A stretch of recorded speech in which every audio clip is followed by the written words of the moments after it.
అయితే ఆ దూత భయపడకుడి, ఇదిగో ప్రజలందరికీ కలుగబోవు మహా సంతోషకరమైన సువర్తమానము నేను మీకు తెలియజేస్తున్నాను. దేవుడి వాక్యం దీవించును గాక. కీర్తనార్థన. మహాపరిశుద్ధుడా, మహోన్నతుడా, సర్వశక్తిమంతుడా, ఘనమైన రాజా, ఈ ఘనమైన నామములకు వందనాలు, స్తోత్రాలు, స్తుతులు చెల్లించుకుంటున్నాం తండ్రి. ఆనంద మాసంలో ప్రభువా చివరి ఆదివారంలో తండ్రి మమ్మల్ని అందరినీ కూడా ప్రవేశపెట్టిన దేవానికి స్తోత్రాలు. వాక్య ముఖంగా మీరే మాట్లాడండి, నన్ను మరుగు చేయండి. కేవలం నీ నోటి బూరగా మాత్రమే నేను వాడబడ్డాను అయ్యా. నాలోంచి మీరే కనపడండి ప్రభువా. మీ మాటలను తండ్రి మా యొక్క ప్రభు జీవితాల్లో ఫలించే విధముగా తండ్రి ఇదిగో ప్రభు మీరే మాట్లాడి మహిమ పొందుకోమని మంచి బోధకుడుగా మా మధ్యలో ఉండి మాట్లాడడానికి సిద్ధముగా ఉన్నా యేసుక్రీస్తు వారి నామములో అడిగి వేడుకొనుచున్నాను పరమ తండ్రి, ఆమేన్. దేవదేవుని నామం మీ అందరికీ కూడా శుభాలు తెలియజేస్తున్నాను. ఏ మాసం అండి ఇది? మాసమా ఆదివారం వంటలోకి వచ్చేస్తాం మనకి. వాళ్ళ ఇల్లు ఆదివారం వంటలోకి ఒక ఆయన వస్తాడండి, డబ్బులు కట్టడు కానీ వాళ్ళ ఆవిడ కడితే వాడికి అక్కడ వాడేమంటాడంటే 2 వేలు 100 ఉంటాయి. ఎలా అంటే తినకుండా ఉండేటంటున్నాడు ఆదివారం. నేను మైపాలి కాక ఇబ్బందిగా మాట్లాడుకోవడం చూద్దాం ఒకసారి. అంశంలో సువార్త మొదటిసారిగా ఎవరికి ప్రకటింపబడింది, ఎవరు ప్రకటించారు? ఇదండి ప్రశ్న.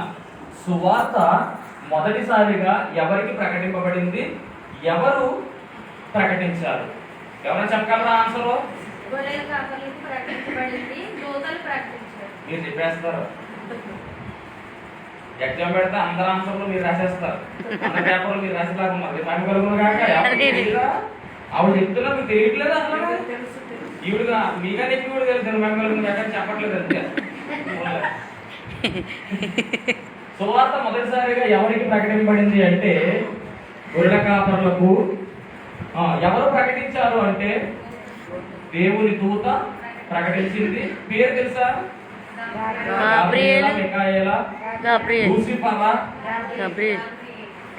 దేవదూత ప్రకటించింది. ఓకే, ఇక్కడ పక్క దాకా బాగానే ఉంది. ఇది ఆనంద మాసం కాబట్టి ఆల్రెడీ మొదటి ఆదివారం మనం వాడుకున్నాం. చక్కని వాక్యాన్ని దేవుడు ఆ వేళ మనకు ప్రకటించారు. ఏంటా వాక్యం? మొదటి ఆదివారం ఏం చెప్పిన వేళ ఏం చెప్పానంటే పుస్తకం తిరిగేస్తారు. పుస్తకం ఉంది కాబట్టి తిరిగేస్తున్నారు. పుస్తకం రాయడం ఏం తిరిగేస్తారు? బైబుల్ తిరిగేయాలి. ఏముంటుంది? ఏం కనపడదు. సాయంకాలం చెప్పాను ఉపవాస ప్రార్థనలో. ఉపవాస ప్రార్థనకు వచ్చిన వాళ్ళు ఎంతమంది ఉన్నారు? ఒకసారి చేతులు పైకి చూస్తాను. ఈ మొఖాలను దేవుడికి మహిమ కలుగును గాక. నేనైతే రాలేదండి మీ సెక్షన్కి. ఒకటి చెప్తానండి, నిజంగా ఆ ఉపవాస ప్రార్థనలో మొదటి దినంలో ఏకీభవించిన వారు ధన్యులు. మరలా రాక ఆ వాక్యం వస్తుందో నాకు ఎంత లేదు. ఎందుకంటే మహా సిద్ధపాటుతో ఆ వాక్యాన్ని అందించడం జరిగింది. నా వేళ ఉదయం చెప్పేశాను, సాయంత్రం ఎవరూ మిస్ అవ్వద్దు. పెన్ను పేపర్ పుస్తకం తెచ్చుకొని ఖచ్చితంగా రాసుకోవాలని చెప్పాను. మీరు వచ్చినట్టే నేను చెప్పాను. అందరూ కూడా రాసుకున్నారు, ప్రతి పాయింట్ కూడా రాసుకున్నారు. నా పుస్తకంలో ఏముందో అదే మీరు అందరూ ఎక్కించారు మేము కలుగును కాక. కాబట్టి ఆ వేళ నిజంగా చాలా బాగా జరిగింది. అది సాయంకాలం మ్యాటర్. అది ఉదయకాలం ఏం చెప్పానంటే అది సాయంకాలం తల్లి. పొద్దున ఏం చెప్పాను? మొదటి రాకడ. ఓకే, మొదటి రాకడ గురించి ఏ వర్తమానం చెప్పాను? నిన్న అయ్యగారు చెప్పారు కదా, యూదుల రాజుగా పిల్లవాడు ఎక్కడ ఉన్నాడు? తూర్పు దిక్కున మేము ఆయన నక్షత్రాన్ని చూసి వచ్చామన్నారు. తూర్పు దేశం ఎక్కడ? తూర్పు దిక్కు అంటే ఎక్కడ? ఏ దేశం నుంచి వచ్చారంటే 2 దేశాల పేర్లను కన్ఫర్మ్ చేశారు. ఒకటి తెలియదు, 2 తెలియదు. అయ్యో మర్చిపోయి మొత్తానికి ఆ వేళ పని కట్టుకుని బైబిల్ వెనకాల మ్యాప్ మనం చూడం. మనకెందుకు మ్యాప్ ఆ వేళ మ్యాప్ను పెట్టి పాపం సమయంలో అక్కడ జీవో చేసి చూపించాడు మ్యాప్ని. 2 దేశాలు కన్ఫర్మ్ చేసి 2 ఏదో దేశం అవుతుందని చెప్పారు. అబ్బా ఎంత బాగా చెప్తున్నారు. బబులోను చూసారా, కింగ్స్ మగోళ్ళు అంటే మగోళ్ళు అది చక్కగా చెప్తున్నారు ఆయన. అలాగే మన ఆనంద్ కూడా చెప్తున్నారు. బబులోన్ అవ్వచ్చు, పారసీకులు అవ్వచ్చు, ఇరాన్ అవ్వచ్చు, లేకపోతే ఏదైనా కావచ్చు. ఆ 2 దేశాల్లో ఒక దేశం నుంచి అయితే ఖచ్చితంగా వచ్చారు. ఎక్కువ 99.5% అయితే మటుకి పారసీక దేశం చూసారు. వాళ్ళు పారసీక పూజారులు అని కూడా డిక్లేర్ అయిపోయింది. అందుకనే పూజించారని రాయబడింది అక్కడ. కానీ కొంతమంది ఒప్పుకోరు. కొంతమంది ఏం చెప్తారంటే జ్ఞానుల ముగ్గురు, వాళ్ళ పేర్లు ఇవి, వాళ్ళ దేశాలు ఇవి, ఒక ఇండియా నుంచి కూడా వచ్చినట్టు చెప్పి రాసిస్తారు. మరి అది ఎంతవరకు కన్ఫర్మ్ మనకు తెలియదు, ఎంతమంది అనేది తెలియదు. కానీ జ్ఞానులు చూసి హేరోదు రాజు కలవరపడిపోయాడంట. ముగ్గురైతే కలవరపడరు, ఒక సైన్యం వచ్చి ఉండొచ్చు. జ్ఞానులు దేవుని కలుగును గాక. ఆ టాపిక్ అంతా పక్కన పెట్టేయండి, అది మత్తయి సువార్తకు సంబంధించిన టాపిక్. అది ఇప్పుడు యేసుక్రీస్తు ప్రభు వారు పుట్టినటువంటి వార్త మొదటిసారిగా ప్రకటింపబడినటువంటి వాక్యం ఎక్కడ రాయబడింది అంటే లూకా సువార్త 2వ అధ్యాయంలో రాయబడింది. లూకా సువార్త 2వ అధ్యాయం 8 నుంచి 11 వచనాలు మనం చూసినట్లయితే కనుక అక్కడ గొర్రెల కాపరులకు ఈ వార్తను అందించినట్టుగా మనం చూస్తూ ఉన్నాం. ఎవరికండి? గొర్రెల కాపరులకు. మొట్టమొదటగా యేసుక్రీస్తు ప్రభు వారు జన్మించినటువంటి వార్త గొర్రెల కాపరులకి ఎందుకు చెప్పబడింది, దీంట్లో ఉన్నటువంటి మర్మం ఏమిటి, గొర్రెల కాపరులకి ఎందుకు చెప్పబడింది? మొట్టమొదటిగా జ్ఞానులు ఉన్నారు, మహా పండితులు ఉన్నారు, తర్వాత శాస్త్రులు ఉన్నారు, పరిసయ్యులు ఉన్నారు, ధర్మశాస్త్రాన్ని బాగా పఠించినటువంటి గొప్ప గొప్ప మేధావులు ఉన్నారు, ప్రభువు రాకడ కొరకు మొదటి రాకడ ఎదురు చూస్తున్నటువంటి వారు అనేక మంది ఉన్నారు. కానీ ఎవరికి కూడా దక్కినటువంటి భాగ్యము గొర్రెల కాపరులకి ఎందుకు దక్కింది, గొర్రెల కాపరులను దేవుడు ఎందుకు అంత స్థాయిలో పెట్టాడు అన్న విషయాన్ని ఈరోజు మనం జ్ఞాపకం చేసుకోవాలి. ఎప్పుడైనా ఆలోచన వచ్చిందా? రాదు. నిర్మాణ కలుగును గాక. మనం ఎన్నోసార్లు చదువుతాం బైబిల్, అందుకనే బైబిల్లో ఉన్నటువంటి విశిష్టత అదే.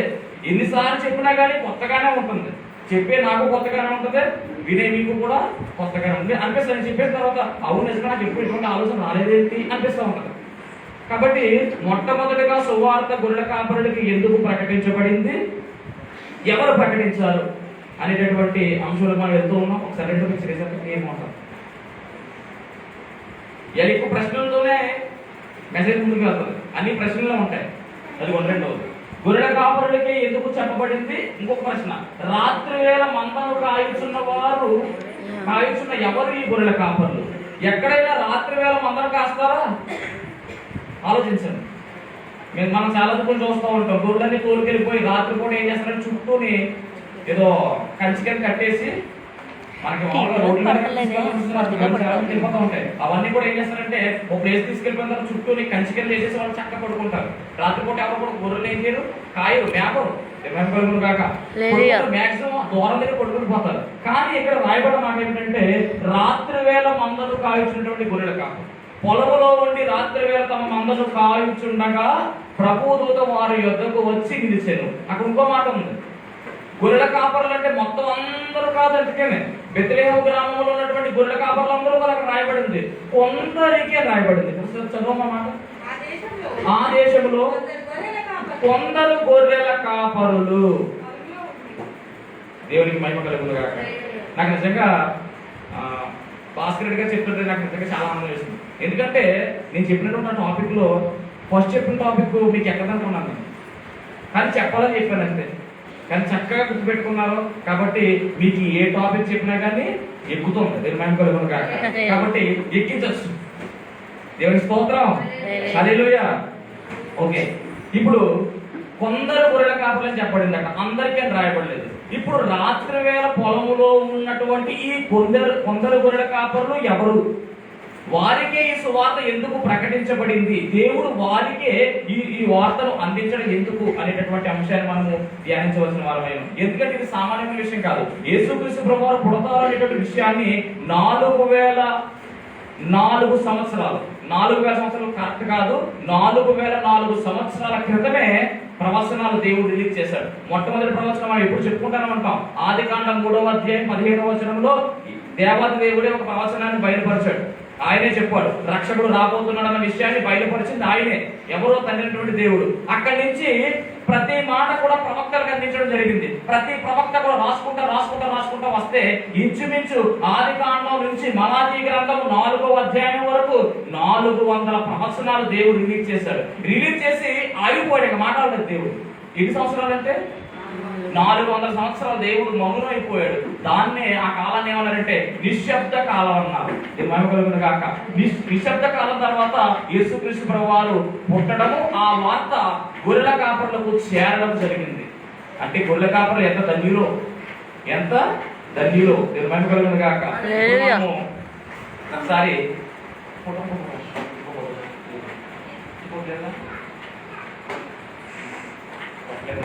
ఓకే, ముందు 3 స్టెప్స్ చెప్తున్నాను. ఫస్ట్ స్టెప్ ఏంటంటే వినాలా, గుర్తుపెట్టుకోండి. ఇది కూడా ఫస్ట్ స్టెప్.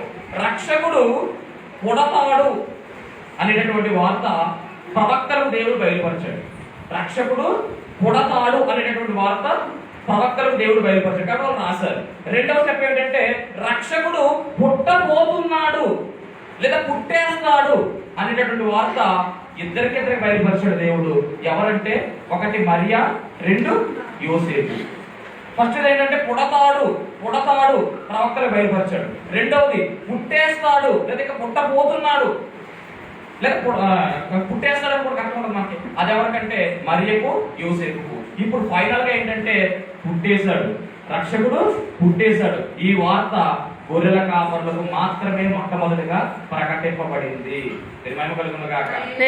ఎంత గొప్ప భాగ్యం వీళ్ళు అందుకున్నారు. ఎందుకంటే మహా పెద్ద పెద్ద మేధావులు ఉన్నారు అనుకున్నారు ఇందాక, శాస్త్రులు ఉన్నారు, పరిచయాలు ఉన్నారు, జ్ఞానులు ఉన్నారు. ఎవరికి కూడా దక్కనటువంటి గొప్ప అవకాశము వీళ్ళకు దక్కింది. ఎందుకు ఈ వార్త వీళ్ళకు ప్రకటించబడింది? అసలు ఆ గొర్రెల కాపరుల యొక్క చరిత్ర అనేది మనం చూసినట్లయితే ఆశ్చర్యం కలుగుతుంది. దేవుడు ఎందుకు గొర్రెల కాపరులకు ఈ వార్త అందించాలంటే కనుక ఒక్కసారి మనం గొర్రెల కాపరుల చరిత్రలోకి వెళ్ళిపోతే పరిశుద్ధ గ్రంథంలో ఎక్కువ మంది గొర్రెల కాపరులే ఉన్నారు. ఆ గొర్రెల కాపరులందరూ కూడా హై పొజిషన్ లో ఉన్నటువంటి వారే. దేవుడు మహిమ కలుగును గాక. చెప్తే మీకే ఆశ్చర్యం కలుగుతుంది.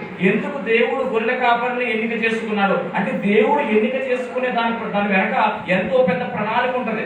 మనము ఆలోచించింది తక్కువ, కానీ దేవుడు అన్ని రకాలుగా అన్ని కోణాల్లో కూడా దేవుడు ఆలోచన చేస్తా ఉంటాడు. మనం అనుకుంటాం ఇది ఎందుకు జరగలేదు ప్రభువా, ఇది ఎందుకు జరగలేదు అంటే అది నీ మంచిగా జరగలేదు. కీడు చోటన క్రీస్తు ప్రభు దాచిన మేలు ఎంతో గొప్పది. మహిమ కలుగును గాక. మార్చి 28వ తారీఖున అయిపోవాలి. నేను, నా భార్య, కడుపులో ఉన్నటువంటి పూల నేను ఎలాగున్నా తాను ఎలాగున్నా లోపల పెట్టి అయితే బట్టి అయిపోయాడు అనుకోవాలి. అందుకే అందరం అయిపోయాక అని కొంతమంది ఆశ్చర్యపోయారు, కొంతమంది ఆనందపడిన కూడా ఉంటారు. దినమాకలు కాక శత్రువులు ఉంటారు కదా, శత్రువులైన వాళ్ళు ఉంటారు. కానీ ఆ కీడు చోట్ల దేవుడు దాచిన మేలు ఎంతో గొప్పది. ఇద్దరికి కూడా ఆపరేషన్ పడకుండా ఆపరేషన్ చేసేయాలని దాంట్లో ఏమన్నాడంటే ఎలా తిరిగిపోయింది అయ్యా అని అడుగుతున్నాడు. మీకు సాక్ష్యం చెప్పాను ఆల్రెడీ. కాబట్టి మనం అనుకుంటాం ప్రభు ఎందుకు జరిగింది ప్రభు అంటే ఆయన అన్నమాట ఏంటి తెలుసా, కంగారు పడకు, దీని వెనక ఉన్నటువంటి కారణం నీకు బయలుపరచబడుతుందని చెప్పితే ఒక వారం తర్వాత దాని వెనక ఉన్న కారణం దేవుడు మాకు తెలియజేయడం జరిగింది. నాకు నిజంగా నా జీవితంలో ఇది బలమైనటువంటి సాక్ష్యంగా, నా సొంత సాక్ష్యంగా దేవుడు నాకు అనుగ్రహించాడు. నిర్మయం గాక. అదవుతుందండి. అంటే ఆపరేషన్ చేసి ఇంచుమించు చాలా భారమే, పని భారము, డబ్బు భారం కూడా ఇంచుమించు 2-3 లక్షలు అవుతుంది ఆపరేషన్ చేయించాలంటే. ప్లస్ 7-8 నెలల్లో రెస్ట్ తీసుకోవాల్సి వస్తుంది. ఇప్పుడు ఆపరేషన్ చేస్తే ఎక్కువ అతుక్కోవట్లేదు, అదో బాధ, సెట్ అవ్వట్లేదు ఆపరేషన్లో. కాబట్టి దేవుడు అంటే అటువంటి ఏమీ లేకుండా ఆయన పరిచర్యలు విశ్వాసంతో ముందుకు వెళ్ళాం కాబట్టి దేవుడు బలమైన కార్యం జరిగించాడు. ప్రభు ఎందుకని ఇలా చేసేవు అని అడిగితే ఆయన అన్నమాట ఏంటంటే దీని వెనకాల జరిగిపోయే కార్యాలు చూడబోతున్నాం. కరెక్ట్ గా 45 రోజులు గడిచిన తర్వాత యాక్సిడెంట్ అయినటువంటి రోజు మొదలుపెట్టి 40వ రోజునే బాబు పుట్టడం జరిగింది. సరే ఎంత గొప్ప కార్యం దేవుడు జరిగించాడు. సాతాను ఆపేద్దామని ప్రయత్నం చేసింది. దేవుడు అన్నమాట మరణము అనేటటువంటి ఉచ్చుని మీ మీద ప్రయోగించడం అపవాది, కానీ నేను ఎత్తి పట్టుకున్నాను, కడుపులో బిడ్డను నేను ఎత్తి పట్టుకున్నానని చెప్పాడు దేవుడు. మరి ఎత్తి పట్టుకున్నట్టు అయింది కదండి. ఎందుకంటే ఆ అమ్మాయి మొత్తం చెయ్యి పోవడం, సట్ట తేడా రావడం అన్నీ జరిగింది. కానీ కడుపు సెంటర్లో ఉన్న కడుపు ఏమవ్వలేదు. అందుకే 8వ నెల అయిపోతుంది, 9వ నెలలో అడుగు పెడుతుంది. ఈ కార్యం జరిగింది. కానీ దేవుడు తన మహాకృపను బట్టి కాపాడాడంటే నిజంగా దేవుడి ప్రణాళిక ఎలా ఉంటుందంటే మనం ఒక రకంగా ఆలోచిస్తాం, కానీ దేవుడు అన్ని కోణాల్లో ఆలోచిస్తాడు. కాబట్టి ఈ వార్త గొర్రెల కాపరులకి ఎందుకు చెప్పండి, దీని వెనకాల ఏదో పెద్ద ప్రణాళిక ఉంది అనే విషయాన్ని మీకు జ్ఞాపకం చేస్తా ఉన్నాను. 3 కారణాలు ఉన్నాయి. ఆ కారణాల ద్వారా మనం ముందుకు వెళ్ళిపోవచ్చు. మొట్టమొదటిగా మనం చూసినట్లయితే కనుక ఈ గొర్రెల కాపరులు అనేటటువంటి వారు ఎక్కడ ఉన్నారంటే ఊరికి చివర ఉన్నట్టుగా మనం చూస్తూ ఉన్నాము. ఇంకా ఎక్కడ ఉన్నారంటే అర్ధరాత్రి చీకటిలో ఉన్నటువంటి వారుగా మనం చూస్తున్నాం. అందుకనే రాత్రి వేళ పొలములో ఉండి తమ మందను కాయుస్తున్నారు. తమ మందను ఏం చేస్తున్నారు? ఒకసారి 8 నుంచి 11 చదివినాం ఒకసారి. ఆ దేశంలో కొందరు గొర్రెల కాపరులు పొలంలో ఉండి రాత్రి వేళ తమ మందను కాచుకొనుచుండగా ప్రభువు దూత వారి యొద్దకు వచ్చి ప్రభువు మహిమ వారి చుట్టూ ప్రకాశించినందున వారి మిక్కిలి భయపడిరి. అయితే ఆ దూత భయపడకుడి, ఇదిగో ప్రజలందరికీ కలుగబోవు మహా సంతోషకరమైన సంతోషకరమైన సువర్తమానము నేను మీకు తెలియజేస్తున్నాను. దావీదు పట్టణమందు నేడు రక్షకుడు మీ కొరకు పుట్టి ఉన్నాడు. ఈయన ప్రభువైన క్రీస్తు. దానికి ఇదే మీ కానవాలు. పొత్తుగుడ్డలతో చుట్టబడి ఒక తొట్టిలో పండుకొని ఉండుట మీరు చూచెదరని వారితో చెప్పాను. చాలండి. రాత్రి వేళ మందను కాస్తున్నటువంటి గొర్రెల కాపరి దగ్గరికి దూత వెళ్ళడం, వాళ్ళు ఆ దేవుడి మహిమ వాళ్ళ ప్రకాశం వారు ఇంటిని భయపడేట్టుగా రాయబడింది. దాంతో పాటు దూత మాట ఏమిటంటే, రక్షకుడు పుట్టాడు, మీ కొరకు పుట్టాడు. ఇది ప్రజలందరికీ కూడా ప్రజలందరికీ సంబంధించినటువంటి సంతోషకరమైన సువర్తమానము. మహా సంతోషకరమైన రాయబడింది. సంతోషం వేరు, మహా సంతోషం వేరు. ప్రజలందరికీ కలగబోయేటటువంటి సువర్తమానం అని చెప్పి రాయబడింది. దాంతో పాటు రక్షకునికి ఒక ఆనవాలు ఇచ్చింది దూత. నిజంగా ఈ ఆనవాలు చూస్తే ఆశ్చర్యం కలుగుతుంది. ఆనవాలు కూడా ఎంత బాగా ఇచ్చారు. దావీదు పట్టణం, దానికి ఇదే మీకు ఆనవాలు. ఒక శిశువు పొత్తి గుడ్డలతో చుట్టబడి ఒక తొట్టెలో. 3 ఆనవాలు చూస్తున్నాం. 1 ఒక శిశువు, 2 పొత్తి గుడ్డ, 3 తొట్టె. చూసారా, వాళ్ళకు తగినటువంటి ఆనవాళ్ళు.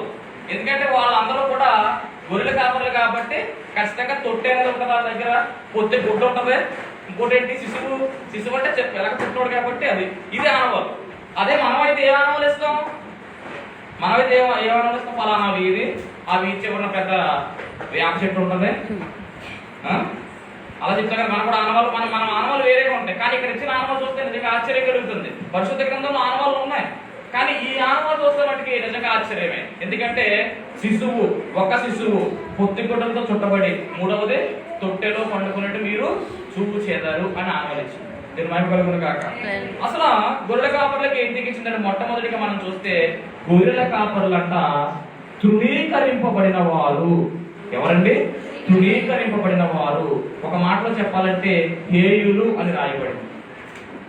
చూద్దామా వాక్యంలో? ఆదికాండము 46వ అధ్యాయం 33వ వచనం. ఆదికాండము 46:33. ఆదికాండం 46:33. గొర్రెల కాపరులు తృణీకరింపబడిన వారు. గొర్రెల కాపరి అయిన ప్రతివాడు, చూసావా, గొర్రెల కాపరి అయిన ప్రతివాడు ఐగుప్తీయులకు హేయుడు గనుక. చాలండి. గొర్రెల కాపరి అయినటువంటి ప్రతి ఒక్కరు, లేకపోతే కొంతమందినా? ప్రతి ఒక్కరు కూడా ఎవరికి హేయులంటే ఐగుప్తీయులకు హేయులు. కాబట్టి దేవుడు ఐగుప్తులకు హేయులైనంత మాత్రాన దేవుడికి ఎవరు కూడా హేయులు కారు, దేవుడికి ఎవరు కూడా పనికిరాని వారు కారు. ఆయనకు అందరూ కూడా పనికి వచ్చేవారే. ఒకవేళ పనికిరాని వారిని కూడా ఏం చేస్తాడంటే పనికొచ్చే పాత్రలుగా మారుస్తాడు. నేను సేవిస్తున్నటువంటి నా ప్రభు, మీ ప్రభు కదా, మహిమ కలుగును గాక. కాబట్టి ఆయనకి కావాల్సింది ఎవరంటే జ్ఞానులు కాదు, అజ్ఞానులే. ఆయనకి ఎవరు కావాలి? జ్ఞానులు కాదు, అజ్ఞానులు కావాలి. అజ్ఞానులనే దేవుడు జ్ఞానులుగా మారుస్తాడు. కాబట్టి ఆయన శిష్యులుగా ఎవరు నేర్చుకున్నాడంటే, ఏమి చదువునటువంటి పామరులను, చేపలు పట్టుకునేటటువంటి వారిని ఎన్నుకుని మనుషులు పట్టే జారులుగా మార్చేశాడు. దేవుని మహిమ కలుగును గాక. కాబట్టి ఆ యొక్క గొర్రెల కాపరు తృణీకరింపబడిన వారే కానీ దేవుడు వారికి ఇచ్చిన గొప్ప సందేశం ఏమిటంటే, మీ కొరకు రక్షకుడు పుట్టి ఉన్నాడు. ఈ సువార్త ప్రజలందరికీ కూడా చెందినటువంటి సువార్త. దీని ద్వారా మహా సంతోషం కలుగుతుంది అని చెప్పి వాళ్ళకి చెప్పడం జరుగుతూ ఉంది. అంటే వీళ్ళు తృణీకరించబడినా కానీ దేవుడి దృష్టిలో వీళ్ళు ఎలాంటి వారంటే గొప్పవారు. ఒకవేళ మీ జీవితాల్లో కూడా ఎలాంటి సమస్యలు ఏమైనా ఉంటే కనుక దేవుడు మీతోనే మాట్లాడుతున్నాడు. ఏమంటున్నాడంటే, ఒకవేళ నీవు నీ బంధువులకు కనుక అవసరం లేదేమో, నీ అన్న వాళ్ళని విడిచిపెట్టి ఉండొచ్చు, కానీ దేవుడు అంటున్న మాట ఏంటంటే నీవు ఆయనకు కావాలంట. నీవు ప్రేమించినా ప్రేమించకపోయినా నిన్ను అమితంగా ప్రేమించేవాడు ఒకరు ఉన్నారు, ఆయనే ప్రభువైన యేసుక్రీస్తు వారు. ఈయన ప్రేమ ఎలాంటిది అంటే రాత్రి విన్నాం, అగాపే అనేటటువంటి ప్రేమ అనేది. అలాగే ఈయన ప్రేమ ఒక మాట అని చెప్తాను, ఆయన ప్రేమ ఏంటంటే చచ్చేంత ప్రేమ. నీ కోసం నా కోసం చచ్చిపోయాడు ఆయన. మన కోసం ఏమైపోయాడా?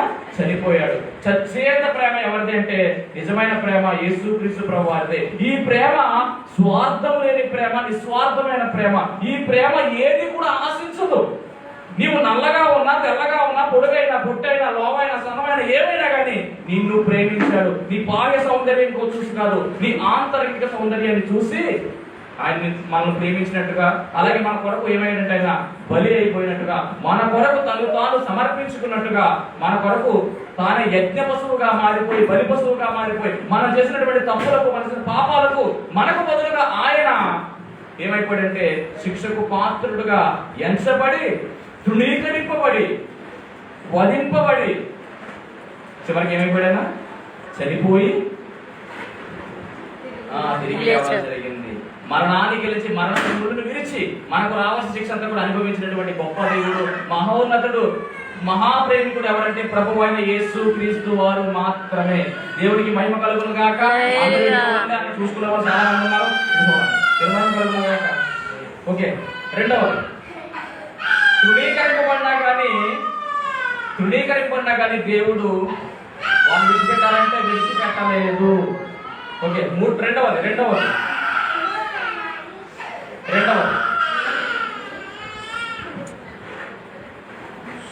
ఈ గొర్రెల కాపరు రాత్రి వేళ కొందరు మాత్రమే ఎందుకున్నారన్న మాట గురించి మనం చూడాలంటే కనుక, కొందరు ఎందుకున్నారంటే వీళ్ళందరూ కూడా బెత్లెహేము ప్రాంతంలో ఒక మారుమూల ఎక్కడో ఊరికి చివర కొందరు మాత్రమే గొర్రెలను కాస్తూ ఉన్నారు. ఎందుకు అంటే వీళ్ళ పని ఏమిటంటే రాత్రి పూట మేత కోసం పని ఎందుకు వచ్చింది, రాత్రి పూట వాటిని కనిపెట్టుకు చూస్తున్నారంటే కారణం, అలాగే పొద్దు పూట అనేటటువంటి దానికి ఇవ్వడానికి గల కారణం ఒక దగ్గర చెప్పేస్తే జాగ్రత్తగా వినండి. ఎందుకంటే ఈ మాటలు బయట ఎక్కడ కూడా మీకు దొరకవు. పొద్దు గుడ్డ అనేటటువంటి మాట గురించి, అలాగే రాత్రి వేళ ఎందుకు వాళ్ళు చేసిన పని ఏమిటి, కొందరు గొర్రెలు కాబట్టి ఎందుకు అక్కడ ఉన్నారో దీని గురించి కూడా మనం ఆలోచన చేయాలి. ఇప్పుడు వాళ్ళ పని ఏమిటంటే కనుక ఎక్కడో ఊరు చివర ఉండి కొందరు గొర్రెల కాపరులు పొత్తి పూట పట్టుకుని రెడీగా ఉన్నారంట రాత్రి పూట. ఎందుకు తెలుసా? ఏ గొర్రెలైనా కనుక ఈనితే కనుక ఆ ఈనటువంటి ఆ పిల్ల నేల మీద పడకూడదు, వాళ్ళ చేతుల్లో పడాలి. అలా పడినటువంటి దాన్ని తీసుకెళ్లి దాన్ని బలి పశువుగా ఉపయోగిస్తారంట. దీని మహిమ కలుగును గాక. ఆ కాలంలో యాజకులైనటువంటి వారు, ప్రధాన యాజకులు, వాళ్ళు చేసినటువంటి పని ఏమిటంటే ప్రతి సంవత్సరము లేకపోతే యెహోవా మందిరానికి వెళ్ళేటటువంటి సమయంలో పాపం నిమిత్తం ప్రాయశ్చిత్తార్థ బలి జరగాలి. కాబట్టి పశువు ఏమవ్వాలంటే వదిలిపడాలి. అలా వదిలిపడుతున్న పశువు ఎలా ఉండాలంటే పరిశుద్ధమైనదిగా ఉండాలి. అలా పరిశుద్ధంగా ఉండాలంటే అది నేలను తాకూడదు. అది మహిమ కలుగును గాక. దాన్ని చాలా జాగ్రత్తగా పెంచాలి. అందుకని కొందరు గొర్రెల కాపరులు మాత్రమే పనిచేసేవాళ్ళు. వీళ్ళ డ్యూటీ డే అండ్ నైట్. వీళ్ళు రాత్రి పగలు కూడా వీళ్ళ డ్యూటీ ఏంటంటే ఎప్పుడు ఎంత ఉందో రెడీగా ఉంటారు. ఎప్పుడైతే మీకు తెలుసా అసలు పశువు ఎప్పుడు ఎంత ఉందో మీకు ఏమైనా తెలుస్తుందా? ఇంకొక చెప్తాను చూడండి. మామూలుగా ఆడవాళ్ళు తీసుకోండి, ఎప్పుడు కంటారన్న విషయం ఎవరికైనా తెలుస్తుందా? డాక్టర్ కూడా ఈ విషయం తెలుస్తుందా? తెలీదు. అంచనా చెప్తారు. ఈ రోజు ఆ రోజు చెప్తా ఉంటారు. నిర్ణయం కలుగును గాక. అలాగే మరి పశువు ఎప్పుడు ఎంత ఉందో ఎవరికి తెలిస్తే ఎవరికి తెలియదు, కానీ కొంత అంచనా వేస్తారు. కాబట్టి రాత్రి అయినా పగలైనా ఏం చేస్తారంటే పొద్దుగా గుంట పట్టుకుని దాని కింద పెట్టడానికి ట్రై చేస్తూ ఉంటారు. ఎందుకంటే ఈయన వెంటనే నేల మీద పడిందంటే అది పని చేయదు. ఇక అటువంటి రూల్ ఉంది అక్కడ. నిర్ణయం కలుగును గాక. అందుకనే వాళ్ళు పొద్దు గుడ్డతో రెడీగా ఉంటారు. ఎప్పుడైతే అది ఆ గుడ్డలో తుడిసేసి దాన్ని జాగ్రత్త భద్రం చేస్తారు. అది ఎందుకు ఉపయోగిస్తారంటే ఎవరైనా కనుక అదే మామూలుగా మందిరానికి వచ్చి చూసారా, దేవాలయానికి వచ్చి గంట సంవత్సరానికి మారుస్తూ ఉంటారు కదా, వాళ్ళు పాపానికి ప్రాయశ్చిత్తంగా దీన్ని వాడడం జరుగుతుంది. అందుకనే కొందరు గొర్రెల కాపరులు రాత్రి వేళ కూడా పని చేస్తా ఉన్నారు. దీని మహిమ కలుగును గాక. అందుకని వీళ్ళకు చెప్పడం జరిగింది. మరి వీళ్ళకి ఎందుకు చెప్పారంటే కనుక మనం చూసినట్లయితే వీళ్ళు దేని కొరకు పనిచేస్తున్నారంటే పాపాల నిమిత్తము, పాప ప్రాయశ్చిత్తం నిమిత్తము బలి పశువులు ఇస్తూ ఉన్నారు కదా. ఇక్కడ దీనిలో ఉన్నటువంటి ఇంటర్నల్ మీనింగ్ ఏంటంటే ఇక వీటితో పని లేదు, మీరు ఇలా కాసుకోకర్లేదు, పొత్తిగుడ్డ పట్టుకోకర్లేదు.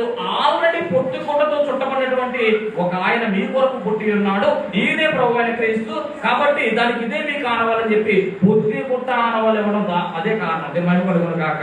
తొట్టికి కూడా అదే కారణం. ఎందుకంటే ఈయనటువంటి ఆ పిల్లలు తీసి తొట్టులో పడుకోబెట్టినా ఏదైనా జరగచ్చు కదా, గడ్డి వేసి తొట్టులో పడుకోబెట్టి వెచ్చగా ఉంటుంది.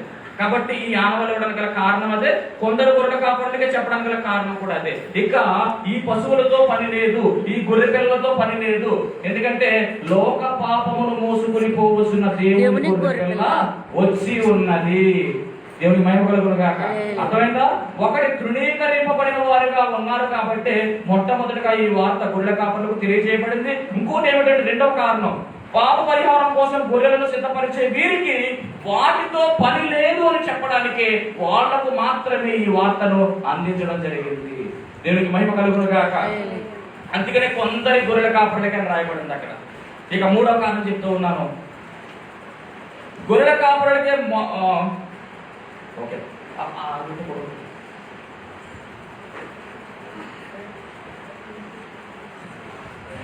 మూడో కారణం కూడా చెప్పి నేను దాంట్లోకి వెళ్తాను. మూడో కారణం, ఈయన వెంటనే ఎవరు చూస్తారు?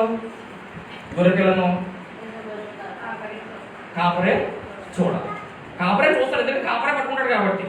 ఇప్పుడు మరి లోక పాపమును మోసుకొని పోవచ్చున దేవుడి గొర్రె పిల్ల ఆల్రెడీ వచ్చేసింది కదా, కాబట్టి ఎవరు చూడాలి? దాన్ని ఎవరు చూడాలి? కాపరే చూడాలి. అదోపం చెప్పేది రెండు రకాలుగా వెళ్తుంది అక్కడ.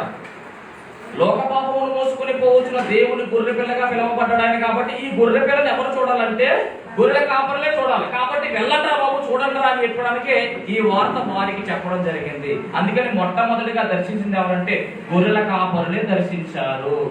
ఆ గొర్రెలతో మీకు పని లేదు, ఆ పశువులతో మీకు పని లేదు. ఎందుకంటే అందరి పాపము పోవాలంటే మనుషుల రక్తము కానీ లేకపోతే కోడల రక్తము కానీ గొర్రెల రక్తము కానీ ఏది పని చేయదు.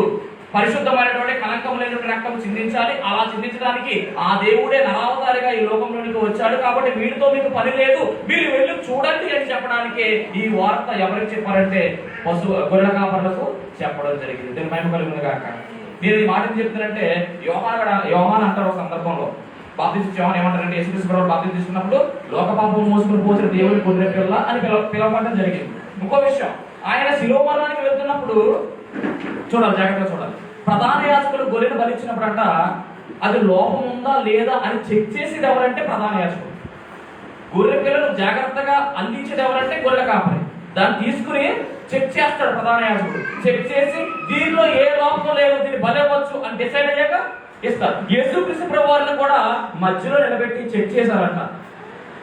ఈయనలో ఏ లోపము లేదు, ఏ తప్పిదము లేదు, ఏ సాక్ష్యము సరిపోలేదు. అయినా కానీ ఏం చేశారంటే ఇరికించి శిక్షకు పాత్రుడుగా ఆయన్ను ఎన్నుకోవడం జరిగింది. దీని మహిమ కలుగును గాక. అంటే ఇవన్నీ చూస్తా ఉంటే ఈయన ఖచ్చితంగా లోక పాపమును మోసుకొని పోవచ్చున్న దేవుని గొర్రె పిల్ల కాదా? గొర్రె పిల్ల. ఎందుకంటే గొర్రె పిల్లని ఎవరు చూడాలంటే మొట్టమొదటిగా గొర్రెల కాపరులు చూడాలి. గొర్రె పిల్ల ఎవరు చెక్ చేయాలంటే ప్రధాన యాజకుడు చెక్ చేయాలి. ఇవన్నీ జరగలేదా? 3 కారణాలు చెప్పాను మీకు. మొదటి కారణం, వీళ్ళు తున్నీకరింపబడ్డారు కాబట్టి ఈ శుభవార్త మొట్టమొదటిగా వాళ్ళకు ప్రకటించబడింది. రెండవది, మామూలు గొర్రె పిల్లతో పని లేదు, లోక పాపమును మోసుకొని పోవచ్చున్న దేవుని గొర్రె పిల్ల వచ్చింది, మీరు వెళ్ళి చూడండి అని చెప్పడానికి ఈ వార్త గొర్రెల కాపరులకు తెలియచేయడము జరిగింది. అలాగే గొర్రెల కాపరులే మొట్టమొదటిగా గొర్రె పిల్లను చూడాలి కాబట్టి మీరు వెళ్ళి చూడండి అని చెప్పడానికి ఈ వార్త వాళ్ళకు చెప్పడం జరిగింది. అర్థమైంది అందరికీ కూడా? ఓకే, ఇక్కడ దాకా బాగానే ఉంది. పొత్తుకొట్టు గురించి కూడా తెలిసిపోయింది కదా. ఇంకా తెలియదా పొత్తుకొట్టు ఎందుకన్నది? పొత్తుకొట్ట అది ఏంటన్నప్పుడు దాని దగ్గరికి వెళ్ళి ఆ గుడ్డలోనే తీసుకుంటారు అనమాట. అది కింద పడకూడదు. అందుకని ఈ పొత్తిగుట్ట అనేది అక్కడ చెప్పడం జరిగింది. అంటే గొర్రె పిల్లలు కూడా పొత్తిగుట్టలో చుడతారు. యేసుక్రీస్తు ప్రభువు వారు గొర్రె పిల్ల కాబట్టి ఆయన కూడా ఏం చేశారు? పొత్తిగుట్టలో చుట్టారు. ఓకే, రండి చరిత్రకి వెళ్దాం.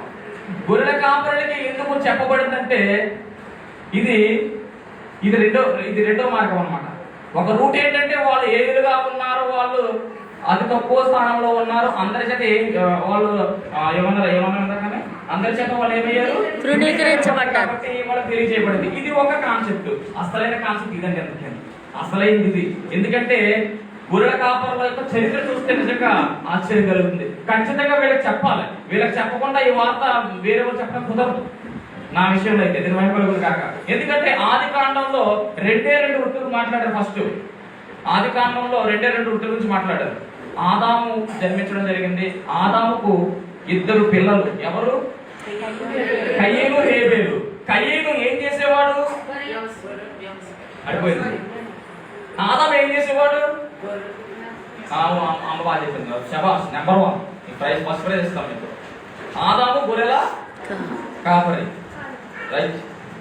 ఆదాము గొర్రెల కాపరి, నేను పశువుల కాపరి. దేవుని మహిమ కలుగును గాక. ఆదాము ఏం చేసేవాడు? భూమిని అవునా కదా? అంటే ఆదాము చేసింది వ్యవసాయం. కావాలంటే చెక్ చేసుకుని ఉంటుంది బైబిల్ గ్రంథంలో. ఆ సొంత మాట కాదు. ఆది కాండం మనం చదవం కాబట్టి మనకు తెలియదు. నేను చదవను కాబట్టి నాకు తెలియదు. నేను మైండ్ కాక ఆది కాండం తప్ప మిగిలిన చదువుకెళ్తాను నేను. ఆది కాండం ఎప్పుడో చదివేది అనుకుంటాను, అది తెలియట్లేదు. దేవుని కలుగును కాక. ఏదేమైనా నాకు తెలిసినట్టు మట్టుకు ఏంటంటే ఆదాము భూమిని శాంతపరిచేవాడు, అది రాయబడి ఉంది. ఓకే, బాగానే ఉంది. ఆదాముకి 2 పిల్లలు, ఒకరు కయ్యేను, రెండవ అతను హేబేలు. కయ్యేను కూడా తండ్రిలాగే ఏం చేసేవాడు అంటే వ్యవసాయం చేసేవాడు. ఇప్పుడు మారింది. రెండవ వాడు ఎవరంటే హేబేలు. మొట్టమొదటి గొర్రెల కాపరి హేబేలు చరిత్ర చూస్తే నిజంగా చాలా గొప్ప చరిత్ర అండి. హేబేలు మాట్లాడుకుంటే టైం సరిపోదు. ఒక 2-3 గంటలు వాయిస్తున్నా కానీ హేబేలు గురించి మనం చెప్పుకోలేం. అంత చరిత్ర ఉంది హేబేలు మొట్టమొదటి పరిశుద్ధ గ్రంథంలో మొట్టమొదటి గొర్రెల కాపరి హేబేలు. అందుకనే బేట రాయడం జరిగింది. నిర్మాణం కాక. ఇంకొకటి, దేవుడు ఏ అర్పణ స్వీకరించాడంటే కనుక హేబేలు అర్పణనే దేవుడు స్వీకరించాడు. ఇంకొక మాట ఉండదు అక్కడ. హేబేలును స్వీకరించాడు దేవుడు, హేబేలు అర్పణను కూడా స్వీకరించాడు. ఒకసారి చదవండి. ఆది కాండము 3వ అధ్యాయం 4వ అధ్యాయం చూసుకుంటాం సార్. చదవండి.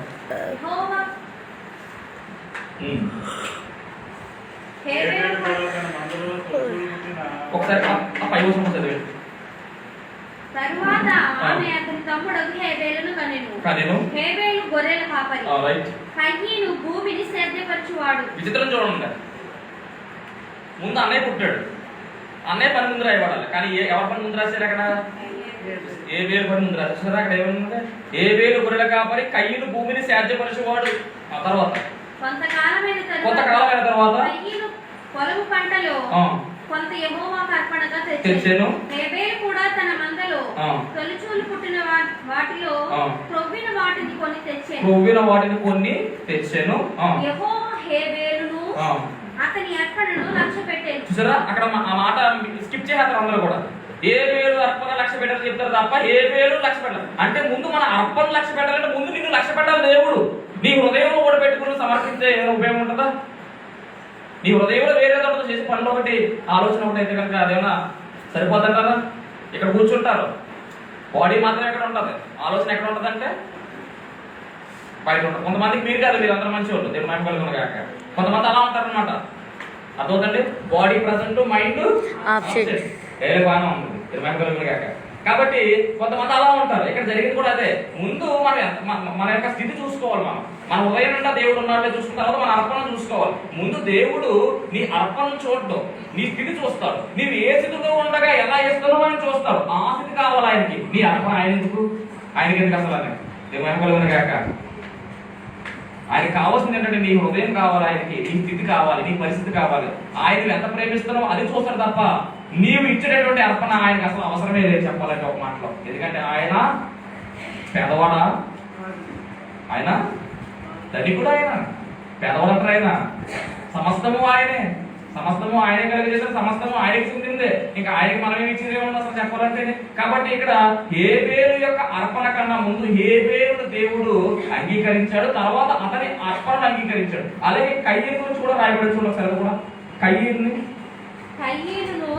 అతని అర్పణను ఆయన లక్ష్య పెట్టలేదు. చూసారా, కయ్యేను లక్ష్య పెట్టలేదు, ఇంకా అతని అర్పణ కూడా దేవుడు పక్కన పెట్టేశాడు. ఏదేమైనా కానీ మొట్టమొదటిగా గొర్రెల కాపరిగా ఉన్నటువంటి హేబేలు యొక్క అర్పణను లక్ష్య పెట్టాడంటే హేబేలు ఎంత గొప్ప జీవితాన్ని జీవించాడో మనం గమనించాలి.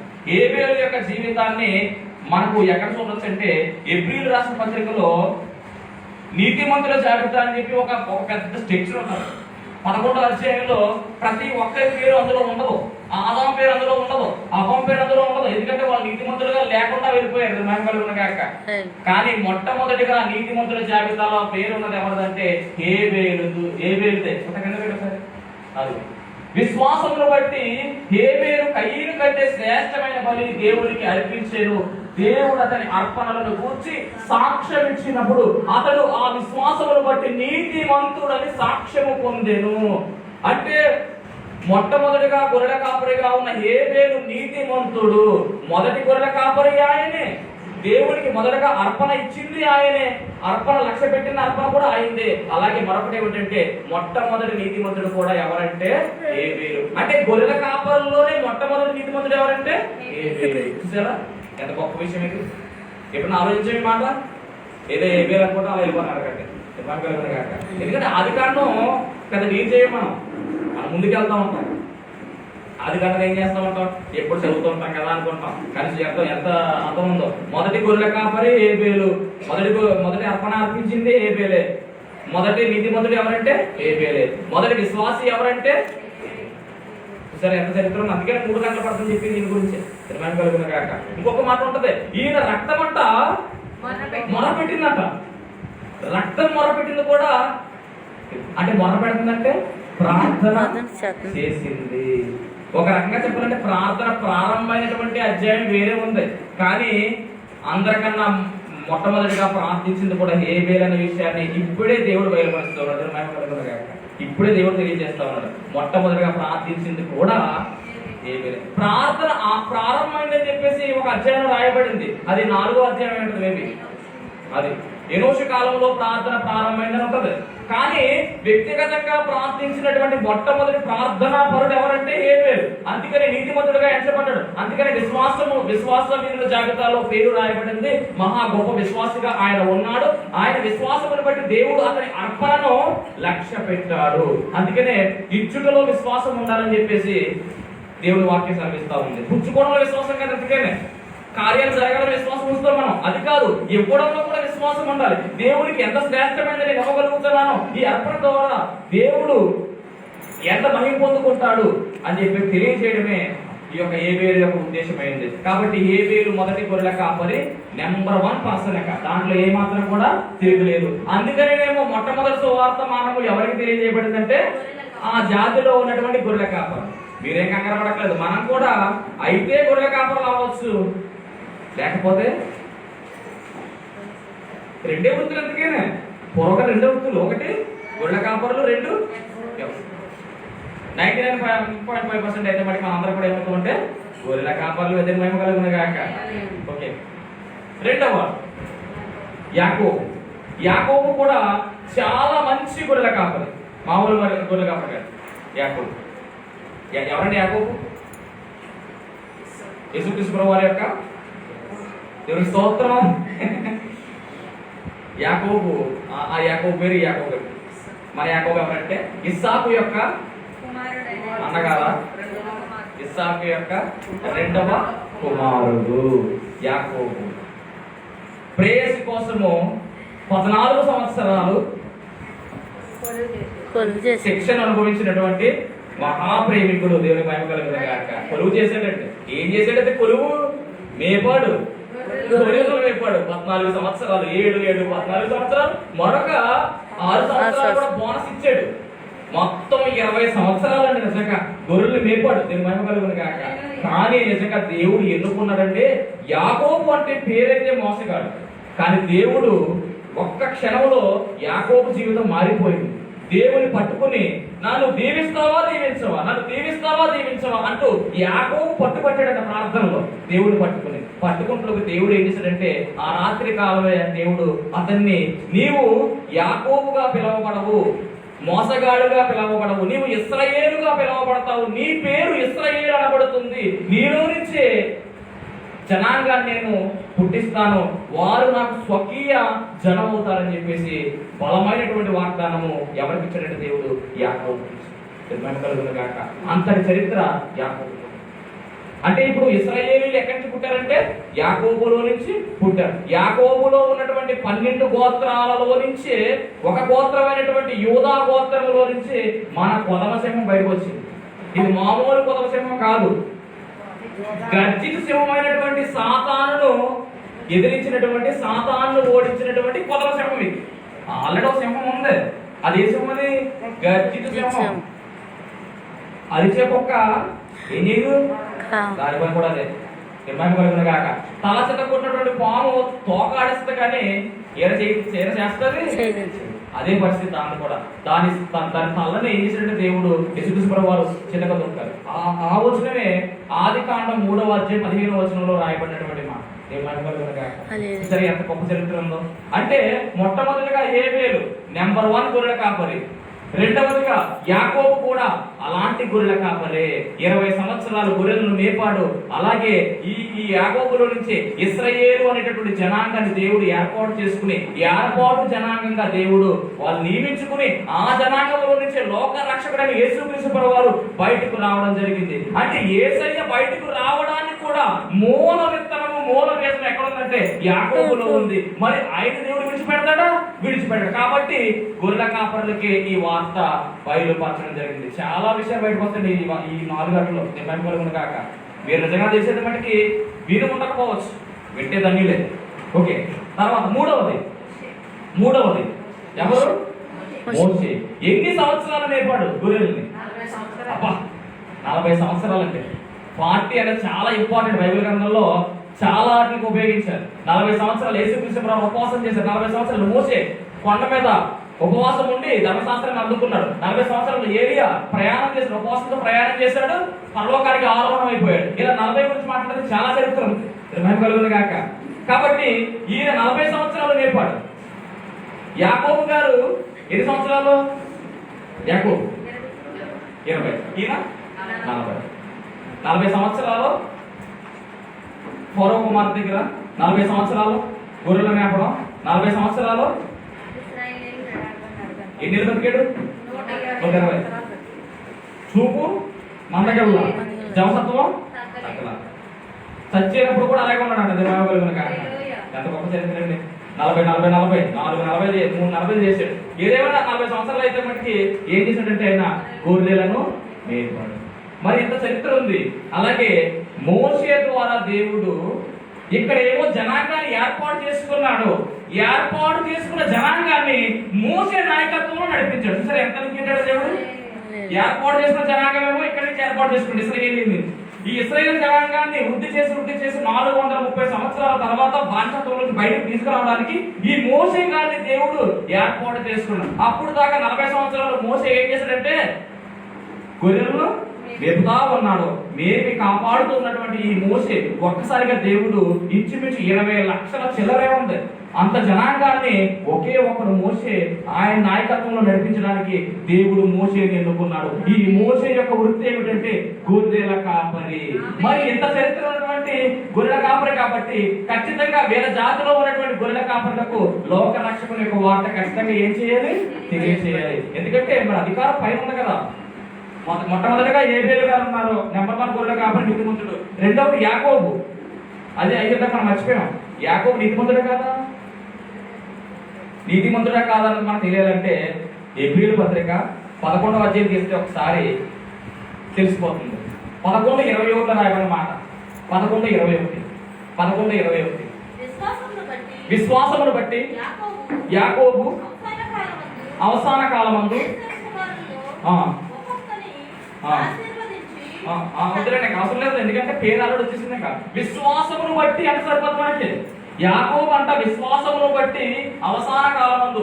ఇక్కడ మనకి ఈ పత్రికలో పేరుంటే చాలు, ఈ యొక్క ఇబ్రీ పత్రిక 11వ అధ్యాయం పేరుంటే చాలు. ఎలా ఉందంటే విశ్వాసమును బట్టి. ఇందాక మనం చదువుకున్నాం, హేబేలు యొక్క అర్పణ విశ్వాసమును బట్టి దేవుడు అంగీకరించడం. అలాగే యాకోబు కూడా ఏమిటంటే విశ్వాసమును బట్టి అతను కూడా విశ్వాస వీరుల జాబితాలో చేర్చబడ్డారు. విశ్వాసం ఉంచాలి ఖచ్చితంగా. దేవుని యొక్క విశ్వాసం ఉంచాడు కాబట్టి యాకోబు ఎలాగయ్యాడంటే మోసగాడు కాస్త ఆశీర్వదింపడి ఇశ్రాయేలు జనాంగంగా పిలువబడ్డాడు. అతని వంశంలో నుంచి దేవుడు ఒక జనాంగాన్ని ఏర్పాటు చేసుకున్నాడు. నిర్మహిమకలుగును గాక. ఆ జనాంగాన్ని నడిపించడానికి దేవుడు ఎవరిని ఏర్పాటు చేసుకున్నాడంటే మోషేను ఏర్పాటు చేసుకున్నాడు. మోషే అనేటువంటి పేరు ఎవరైనా చెప్పగలరా? నీటి నుండి తీయబడిన వాడు, నీటి నుండి పుట్టినవాడు, లేదా నీటి నుండి తీయబడినవాడు, ఏదైనా తీసుకోవచ్చు. నిర్మహిమకలుగును గాక. ఇప్పుడు ఆ యొక్క ఇశ్రాయేలు జనాంగాన్ని నడిపించడానికి దేవుడు ఏర్పాటు చేసుకున్నటువంటి ఇతరుడా కాదా అని చూడం మనం. నీతిమంతుడా కాదా? నీతిమంతుడే. దేవుడు మోషే గురించి స్పెషల్ స్టేట్మెంట్ ఇచ్చాడు, ఒక అద్భుతమైన సాక్ష్యాన్ని ఇచ్చాడు. ఇందాక ఏ పేరు సాక్ష్యం ఇచ్చాడు దేవుడు, యాకోబు దేవుడు సాక్ష్యం ఇచ్చాడు. ఇప్పుడు దేవుడే స్వయంగా మోషే గురించి కూడా సాక్ష్యం ఇస్తున్నాడు. ఆ సాక్ష్యం మనం చూస్తే కనుక సంఖ్యాకాండం 12వ అధ్యాయం 7వ వచనం. సంఖ్యాకాండం 12. నేను ముగించేస్తాను, 5 నిమిషాలు క్లోజ్ అయిపోతుంది. కానీ చాలా అద్భుతమైనటువంటి సబ్జెక్ట్ ఇది. నిర్మహిమకలుగును గాక. దేవుని స్తోత్రం. హల్లెలూయా. చెప్పేది అర్థమవుతుందా? అర్థమవుతుందా? అర్థమైపోతుందా? రెండే రెండు ఉన్నాయి. అయితే అర్థం అవ్వాలి, అర్థం అయిపోవాలి, వ్యర్థమైపోవాలి. అలా రాత్రి అంతా నిద్ర లేదు. ఒక పక్కన ఇదేమో తెగ వాయించేస్తాను. విషయం చెప్పాలంటే అసలు ఈ సబ్జెక్టు అనుకోలేదు. నేను ఫస్ట్ నుంచి అనుకున్న సబ్జెక్ట్ ఏమిటంటే నక్షత్రం గురించి చెప్పాలి, దాని స్టోరీ అని చెప్తాము. ఆయన నక్షత్రం అంటే ఈ ఆయన ఎవరబ్బా, ఈ నక్షత్రం ఎవరు తీర్చారు అనుకున్నాను లాస్ట్. అది చెప్తే ఇంచుమించు గంట పైనే పడద్ది. మీరు నిద్రపోతారేమో నాకు భయం వేసి ఇందులో తీసుకెళ్ళిపోయినాయి. అది తర్వాత చెప్పుకుందాం, ఎప్పుడైనా టైం పడుతుంది దాని గురించి అనేసి ఇక్కడ పక్కన పెట్టేసి. ఎందుకంటే మనం క్రిస్మస్ నెలలో మాత్రమే మాట్లాడతాం. లోకాసువార్త 2వ అధ్యాయం కావచ్చు, మత్తయి సువార్త 2వ అధ్యాయం కావచ్చు, గలతీ 4:4 కావచ్చు, ఇవన్నీ కూడా ఎప్పుడు మాట్లాడతాం అంటే క్రిస్మస్ నెలలోనే మాట్లాడతాం. తర్వాత వీటి గురించి మనము మాట్లాడడం, మరియమ్మ గురించి మాట్లాడడం, యోసేపు గురించి మాట్లాడడం. యోసేపు గురించి మొత్తం అసలు మాట్లాడారు ఎవరో కూడా. యోసేపు అంటే పాత నిబంధన గ్రంథంలో యోసేపు గురించి చెప్తారు, ఫలించే కొమ్మ యోసేపు అని చెప్తారు. కానీ కొత్త నిబంధనలో ఉన్నటువంటి యోసేపు గురించి ఎవరో మాట్లాడరు. మరియమ్మ కన్నా ఎక్కువ పనిచేసింది యోసేపు. ఓకే, దాని గురించి ఎప్పుడైనా అవకాశం మాట్లాడుకుందాం. ఇది చూద్దాం. అతడు నా ఇల్లంతటిలో నమ్మకమైన వాడు. ఎంత గొప్ప సాక్ష్యం అండి ఇది. మోషే గొర్రెల కాపరి. మోషే ద్వారా దేవుడు ఇశ్రాయేల్ జనాంగాన్ని నడిపించాడు. ఆయన వాగ్దానం చేసినటువంటి భూమి దగ్గరకు వెళ్ళడానికి కారకుడు అయ్యాడు. చక్కగా నడిపించాడు, మంచి నాయకత్వంలో నడిపించాడు. అలాంటి వాడు దేవుని చేత పొందుకున్నటువంటి సాక్ష్యం ఏమిటంటే నా ఇల్లంతటిలో నమ్మకమైన వాడు. ఎంత గొప్ప సాక్ష్యం. మరి ఇంతటి సాక్ష్యం ఉన్నటువంటి గొర్రెల కాపరైనటువంటి ఈ మోషే గారికి చెందినటువంటి గొర్రెల కాపరులకు ఈ వార్త తెలియజేయబడాలా లేదా? సపోర్ట్ ఉందా లేదా? ఏబేలు గొర్రెల కాపరి 1, 2 యాకోబు గొర్రెల కాపరి నెంబర్ 1, 3 మోషే గొర్రెల కాపరి. ఈ ముగ్గురిని తీసుకుంటే ఖచ్చితంగా లోక రక్షకుడు పుట్టినటువంటి వార్త తెలియచేయదు. ఇంకొక విషయం, ఈ మోషే గారు కూడా ఒక ప్రవచనం ప్రవచించాడు. పుట్టాలి నా వంటి పూర్ణ ప్రవక్త. అవునా? నా వంటి పూర్ణ ప్రవక్త మీలో నుండి బయలుదేరి పుట్టునని చెప్పాడు. సంఖ్యాకాండంలో రాయబడిన మాట. అంటే ఈ ప్రవచనము ముందుగానే దేవుడు మోషే గారికి అందించడం మనం చూస్తూ ఉన్నాం. ఇంకా 4వది ఎవరు అంటే దావీదు. దావీదు గురించి మీ అందరికీ తెలుసు. దావీదు గురించి దేవుడు అన్న మాట ఏమిటంటే, అసలు దావీదు అనే పేరుకి అర్థం, దావీదు అనే పేరుకి అర్థం ప్రియుడు అని అర్థం. ఏంటంటే అది ప్రియుడు. ఎస్ దగ్గర మొత్తం అర్థాలని చెప్పేస్తున్నారు. దేవుని కలుగును గాక. చాలా సంతోషం. బైబిల్ పాండిత్యం బాగా వచ్చింది. తెలుసుకోవాలి, అర్థం తెలుసుకోవాలి, ఖచ్చితంగా తెలుసుకోవాలి. దావీదు అంటే ఏమిటంటే ప్రియుడు అని అర్థం. దావీదుని దేవుడు ఏమన్నాడంటే, ఇందాక మోషే గారిని ఏమన్నాడు, నా ఇల్లంతా నమ్మకమైన వాడని చెప్పాడు దేవుడు. మరి దావీదు ఏమన్నారు? నా ఇష్టానుసారుడు, నా హృదయానుసారుడు, నా చిత్తానుసారుడు. అంటే దేవుని హృదయం ఏమైందో అదే దావీదు హృదయం అవుతుందంట. అంటే దేవుని ఆలోచన మనం పట్టుకోలేము. అసలు దేవుని ఆలోచన మనం క్యాచ్ చేయలేం. ఎందుకంటే మనం ఒక రకంగా ఆలోచిస్తే ఆయన అనేక రకాలుగా ఆలోచిస్తారు. మనం ఒక కోణంలో ఆలోచిస్తే ఆయన అన్ని కోణాలు ఆలోచిస్తారు. మన ఆలోచన కొంతకాలానికి చెందింది, ఆయన ఆలోచన తరతరాలకు చెందింది. అలాంటి ఆలోచన మ్యాచ్ చేయాలంటే ఒకే ఒకటి సాధ్యమైంది. అది ఎవరంటే దావీదు. అందుకని దావీదు యొక్క వేరు చిగురుగా ఎవరు వచ్చారంటే యేసుక్రీస్తు ప్రభువారు వచ్చారు. యెషయి మొద్దు ఈ చిగురు ఎలా మొదలైందంటే దావీదు నుంచి మొదలైంది. దీని మహిమ కలుగును గాక. అంత చరిత్ర దావీదుతో.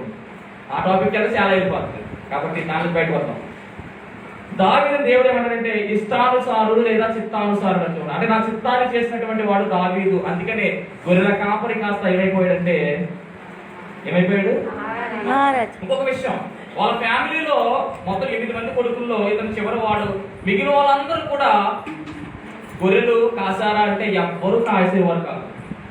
కొంతమంది ఏమో సౌలు యొక్క సైన్యంలో ఉన్నటువంటి వారుగా చూస్తున్నాం. కానీ గొర్రెల కాపరిగా ఉన్నటువంటి దావీదు తృణీకరింపబడిన వాడు. తండ్రే ఈయన్ను చేర్చుకోకుండా తృణీకరించి ఏం చేస్తాడంటే గొర్రెలు మేపేవాడుగా చిన్నవాడు పాపం దావీదు. ఆ చిన్నవాడిని ఏం చేస్తాడంటే గొర్రెలకు చెప్పేసి అడవిలోకి తోలేసేవాడు. కానీ దేవుని చేత ఎన్నుకోబడ్డాడు కాబట్టి ప్రజలు తృణీకరించిన, బంధువులు తృణీకరించిన, తండ్రి తృణీకరించాడు. వాడు పనికి మానవాడు అని చెప్తే ఉన్నాడు. ఎవరితో? సమూయేలుతో. సమూయేలు రోజు వచ్చి అభిషేకించడానికి వస్తే దావీదు కుమారులందరినీ ప్రవేశపెట్టారు. కానీ వాళ్ళు ఎవరు సెలెక్ట్ అవ్వాలి. అప్పుడు సమూయేలు అంటున్నాడు, ఇంకా ఎవరైనా ఉన్నారా ఎవరైనా ఉన్నారని అడుగుతా ఉన్నాడు ఎస్ఐ. అడిగితే ఒకడు ఉన్నాడు. కడసరి వాడు ఒకడు ఉన్నాడు. వాడు పనికిమాలిన వాడు ఎక్కడ ఉన్నాడంటే అడుగులో ఉండి గొర్రెలు మేపుకుంటా ఉన్నాడు. రప్పించి పర్లేదు, నేను వెయిట్ చేస్తాను అన్నాడు. బైబిల్ ఉందన్నమాట. నేను ఆగుతాను, రప్పించండి దేవుడు. ఎవరినంటే కాబట్టి అప్పుడు దేవుడు అన్నమాట ఏమిటంటే ఇతనే నేను ఎన్నుకున్నవాడు అని చెప్పి అభిషేకించమంటే ఏం చేసినట్టు దేవుడు మాట విని సమూయేలు ఏం చేసినట్టు అభిషేకాన్ని చేయడం జరిగింది. అంత చరిత్ర దావీదుకు ఉంది. మరి దావీదు చేసిన పని ఏమిటంటే గొర్రెల కాపరులు. వీళ్ళందరూ కూడా చరిత్రలో నిలిచిపోయిన గొర్రెల కాపరులు, చరిత్రలో నిలిచిపోయిన అందరూ. కాబట్టి ఈ శుభవార్త అనేది ఖచ్చితంగా మొట్టమొదటిగా జ్ఞానులకు తెలియచేయాలా, శాస్త్రం తెలియజేయాలా, పరిశీలకు తెలియజేయాలా, లేదా ధర్మశాస్త్రం అంతా కూడా ఎరిగిన వారికి తెలియజేయాలా అంటే ధర్మశాస్త్రం తెలియనటువంటి వారు, అజ్ఞానులుగా ఉన్నటువంటి వారు, అంధకారంలో ఉన్నటువంటి వారు, అర్ధరాత్రి వేళ పొలములో మందను కాసుకుంటున్నటువంటి వారు, ఏ శాస్త్రము తెలియదు, వాళ్ళకు అజ్ఞానము తెలియదు, లోకముతో వేరే ఉన్నారు. లోకమంతా ధృవీకరించింది. అలాంటి వారిని దేవుడు ఎన్నిక చేసుకుని చెప్పిన విధానం చూస్తే నిజంగా ఆశ్చర్యం కలుగుతుంది. చూసారా ఎంత ఆశ్చర్యం ఇందులో? అంటే గొప్పవారు ఎవరికి కూడా దేవుడు తెలియజేయలేదు. ఎవరికి తెలియజేసినటువంటి దేవుడు ఈ గొప్పవారికి సంబంధించినటువంటి వారు ఎవరు అంటే ఆ గొర్రెల కాపరు. అంటే చరిత్ర పెద్దగా ఉంది. ఈ గొర్రెల కాపర్లు మనం ఏమనుకుంటున్నాడు, ధృవీకరింపడ్డారు, వీళ్ళు వేరు చేయబడి అనుకున్నా. కానీ వీళ్ళ వెనకాల ఉన్నటువంటి పెద్దలు అయితే మహా పెద్దలు వీళ్ళందరూ కూడా దేవుని చేత ఆశీర్వదింపబడిన వారు. ఒక వ్యక్తి అయితేనేమో నీతిమంతుడు, అర్పణ స్వీకరించబడినట్టుగా పిలువబడుతుంటే, రెండో వ్యక్తి యాకోబు జనాంగాన్నే కన్నటువంటి వాడు కనపడుతూ ఉన్నాడు. ఇంకో వ్యక్తి ఆ జనాంగాన్ని నడిపించిన వాడుగా ఉంటాడు. ఇంకో వ్యక్తి ఆ జనాంగాన్ని పరిపాలించిన వాడుగా ఉన్నాడు. కాబట్టి దేవుని ప్రణాళిక చాలా గొప్పదని నిజంగా పైన కింద తీసుకొస్తే చాలా గొప్పది. మనం అంచనా వేయలేము. ఈ 4 విషయాల్లో మనకు ఆశ్చర్యం కలుగుతుందా? ఒకదాని కూడా లింక్ ఉందా లేదా? జనాంగం ఏర్పడింది, నడిపించింది మోసే, దాన్ని పాలించింది ఎవరంటే దావీదు. ఈ దావీదులో నుంచి వచ్చింది ప్రభువు యేసుక్రీస్తు వారు. మరి దావీదు ఎవరికి చెందినవాడు అంటే కనుక గొర్రెల కాపరికి చెందినవాడు. గొర్రెల కాపరి కాబట్టి ఈ వార్త ఎవరికి తెలియజేయాలంటే గొర్రెల కాపరికి తెలియజేయాలి. 2 రకాలు మనం ఆలోచన చేయాలి. ఒకటేమో వంశము కాబట్టి తెలియజేయబడింది, 2 ధృవీకరింపబడ్డారు కాబట్టి తెలియజేయబడింది. అంటే మన దేవుడు 2 రకాలుగా కూడా మనం స్వీకరిస్తాడు. నువ్వు ధృవీకరింపబడినా లేకపోతే నీకు మహా ఖ్యాతి ఉన్నా కానీ ఖచ్చితంగా మనం ఎటువంటి దేవుడు విడిచిపెట్టాడు. ఇప్పుడు వార్త అందుకున్నారు. మా గొర్రె కాపర్లు ఆడోళ్ళు ఎవరు ఉన్నారా? ఏమంటే మన వాళ్ళే గొర్రెలు కాపర్లు అందరూ. ఆడోళ్ళు ఎవరు ఉన్నారంటే ఒక ఆవిడ ఉంది. ఎవరు చెప్పాలి? ఎవరో చెప్తున్నారు.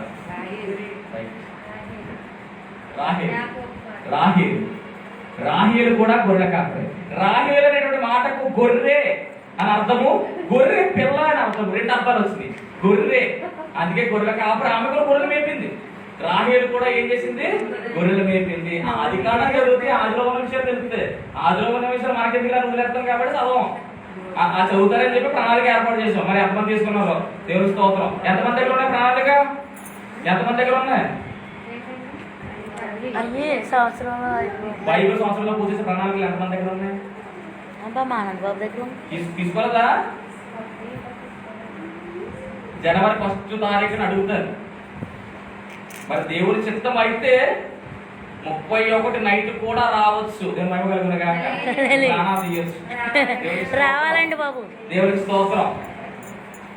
ఎందుకంటే 10 సంవత్సరం అక్కడే జరిగిపోతుంది. రావాలి 10 సంవత్సరం పుట్టడం ఉన్నాడు కాబట్టి వచ్చే అవకాశం అయితే బట్టి ఉంది. 99.5% వచ్చే అవకాశం ఉంది. కాబట్టి ప్రార్థన చేస్తామండి, మీరే వస్తారు. స్తోత్రం. ఎక్కడ ఏ సమయంలో ఎక్కడ ఉండాలన్నది ఆయన చిత్తంలో, ఏ వాక్యం ప్రకటింపడం ఆయన చిత్తంలో. నేను ఎంత అనుకున్నా కానీ మనం ఏం చేయలేం. ఆయన నిర్ణయం గొప్పది. ఆయన ఉద్దేశమే సిద్ధించాలి, ఆయన సిద్ధమే జరగాలి. అదే మనం కోరుకోవాలి. దేవుని స్తోత్రం. అదొక మొత్తం ఏదేమైనా కానీ గొర్రెల కాపర్లకు అయితే విషయం తెలిసింది. ఇప్పుడు తెలిసినటువంటి గొర్రెల కాపర్లు ఏం చేశారు? ఇది మనకు కావాల్సింది అసలు. ఓకే, టక నేను లాగేస్తాను. మొట్టమొదటిగా విషయం అందుకున్నారు. భయపడ్డారు. భయపడిన దోపు చెప్పేసింది సమాచారం. చెప్పిన వెంటనే వాళ్ళు ఏం చేశారు? ఒకసారి అమ్మా చదువుకొచ్చారు. వెంటనే పరలోక సైన్య సమూహం దూతతో కూడా తర్వాత కింద కాదు, దాని కింద 15 ఆ దూతలు తమ యొద్ద నుండి పరలోకమునకు వెళ్ళిన తరువాత గొర్రెల కాపరులు జరిగిన ఈ కార్యమును ప్రభువు మనకు తెలియజేయించి ఉన్నాడు. మనము బెత్లెహేము వెళ్ళి చూతము రండని చెప్పుకొనేది. చెప్పుకునేది. అంటే మొట్టమొదటిగా దూత చెప్తుంటే వాళ్ళు ఏం చేశారంటే విన్నారు. ప్రతి క్రైస్తవుడు చేయవలసింది ఏమిటంటే వినాలి. ఎన్నోసార్లు చెప్తాను ఈ మాట నేను. వినాలి. వింటే ఏమొస్తుంది? డబ్బు వస్తుంది. విశ్వాసం అవుతుంది. వింటే డబ్బు వస్తుంటే ముందే వింటాం మనం. ఇక్కడ వింటం వల్ల ఏమొస్తుందంటే విశ్వాసం వస్తుంది. విశ్వాసం వల్ల ఏమొస్తుందంటే నీతి వస్తుంది. విశ్వాసమును బట్టే ఏబేలు నీతిమంతుడిగా ఎంచబడ్డాడు. విశ్వాసమును బట్టే మోసే నీతిమంతుడిగా ఎంచబడ్డాడు. విశ్వాసమును బట్టే దావీదు, విశ్వాసమును బట్టే చాలా మంది విశ్వాస వీరుల పట్టిక అంతటి చూస్తే కనుక వాళ్ళ పేరే విశ్వాస వీరులు అని పెట్టబడింది. కాబట్టి మనం కూడా ఎలా ఉండాలి? విశ్వాసం. అమ్మాని విశ్వాసం గొప్పది, అయాని విశ్వాసం గొప్పది, ఇంతటి విశ్వాసాన్ని నేను చూడలేదే అన్నాడు యేసుక్రీస్తు ప్రభువారు. మరి మనం ఎంత విశ్వాసంలో ఉండాలో అర్థం చేసుకోవాలి. ఇలాంటి విశ్వాసం రావాలంటే ముందు యేసు వార్తను వినాలి. యేసయ్య పుట్టాడు, అదే సువార్త. ఈ సువార్త దూత ప్రకటిస్తా ఉంది. మొట్టమొదటిగా దూత ప్రకటించింది. ఈ ప్రకటింపబడిన సువార్త ఎవరికంటే గొర్రెల కాపరులకు. వాళ్ళు విన్నారు. విన్న తర్వాత వాళ్ళు అనుకుంటున్నారు. మొట్టమొదటి విన్నారు. రెండవది విశ్వసించారు. కాబట్టి వాళ్ళంతా డిస్కస్ చేసుకున్నారు. ఈ వార్త దేవుడు మనకు అందించాడు. చూడండి అక్కడ మాట ఉంటుంది, ఉందా లేదా? జరిగిన ఈ కార్యములను ప్రభువు మనకు తెలియజేస్తున్నాడు. ఈ జరిగిన కార్యాలు దేవుడు దూత తెలియజేసినట్లేదు. అందుకనే ప్రభువు మనకు తెలియజేసి ఉన్నాడు. గమనించాలి. ఆ కాలంలో దూతలు, ఈ కాలంలో దైవజనులు. దూతలు అనేటటువంటి మాటకి ఫుట్నోట్లో మామూలుగా ఇక్కడ కాదు, పుస్తకం ఉంటుంది, నేను చూడలేదు. అపోస్తులు అని ఉంటుంది. అంటే పంపబడిన వారు, వాళ్ళే దైవ సేవకులు. అంటే అప్పుడు దూత తెలియజేసింది. ఇప్పుడు ఎవరు తెలియజేస్తున్నారంటే ఆ వార్తలు దేవుని సేవకులు తెలియజేస్తారు. బలిపీఠం దగ్గర నిలబడి మాట్లాడేది మనము కాదు, నిలబడేది నేను మాత్రమే. మాట్లాడేది ఎవరంటే నేను ఎంత మాట్లాడేద్దామన్నా కానీ అన్ని విషయాలు వెళ్ళవు. కొన్ని విషయాలు ఆగిపోతాయి. కొన్ని విషయాలు తెలియని విషయాలు కూడా దేవుడు బయలుపరుస్తూ ఉంటాడు. నిర్మాణం కలుగును కాక. కాబట్టి ఇక్కడ వీళ్ళు ఏమంటారంటే దూత తెలియజేసినట్లేదు, ప్రభువు మనకు తెలియజేయించి ఉన్నాడు. మనము బెత్లెహేము వరకు వెళ్ళి చూతము రండని ఒకరితోనొకరు చెప్పుకొని. ఇది విశ్వాసం. మొట్టమొదటిగా విన్నారు. విన్న తర్వాత రెండవది ఏమిటంటే విశ్వసించారు కాబట్టి, నమ్మారు కాబట్టి బయలుదేరిపోదాం మనం అనుకున్నారు. బయలుదేరిపోదాం అనుకుని కొంతమంది వెళ్దాం అనుకుని సాంగ్ చేస్తా ఉంటారు. కానీ ఇక్కడ రాయబడిన మాట త్వరగా వెళ్ళి అని ఉంది. ఉందో లేదో? బాగా దేవుడు త్వరగా వెళ్ళి. పరిశుద్ధ గ్రంథంలో ప్రతి వాక్యము, ప్రతి మాట కూడా ఇంపార్టెంటే. ఒకటి చేర్చకూడదు, ఒకటి తీసేయకూడదు. అక్కడ వెళ్ళారని చెప్పట్లేదు, త్వరగా వెళ్ళేది. ఇదిగో నేను త్వరగా వచ్చుచున్నాను దేవుడు. కాబట్టి వీళ్ళు త్వరపడి వెళ్ళారు. మొట్టమొదటిగా విన్నారు, రెండు విశ్వసించారు, మూడు వెళ్ళారు. ఎలాగంటే త్వరగా వెళ్ళారు. తర్వాత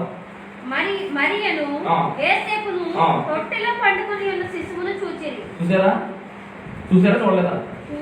మూడవదా నాలుగోదా? మూడవది చూశారు, దర్శించారు. ఎవరినంటే శిశువుని దర్శించి అమ్మ మరియమ్మ మా కొరకు వేడుకో అన్నారా? 20 కాక ఏ సమాజం అలా ఉంది అనకూడదు. కానీ ఉందా లేదా? ఉందండి. రోమన్ క్యాథలిక్ సిద్ధాంతం అది. నేను చూస్తున్నాను లైవ్ లో చాలా మంది ఉన్నారు. మాలలు వేస్తూ ఉంటారు. ముక్కుపొడి రంగమాల, మెళ్ళలో బ్లూ కలర్ సిలువ, నీలం కలర్ మీద విభూతి, అదే బూడిద, అది వేస్తారు. కాక వాళ్ళు జపమాలు చేస్తారు అని అడిగారు. అమ్మకి సిద్ధాంతం ఏంటో మీకు అదేంటని అడిగితే జపమాలు చేస్తామన్నారు. జపమాలు అంటే ఏంటి తెలుసా? అమ్మ మరి అమ్మ మా కొరకు వేడుకో, అమ్మ మరి అమ్మ మా కొరకు ఏం వేడుకో, నువ్వు వేడుకుంటే చాలు ఆయన్ని మన వాళ్ళకి ఇస్తారు. మధ్య వ్యక్తి ఎవరైనా మధ్య వ్యక్తి ఆయనే.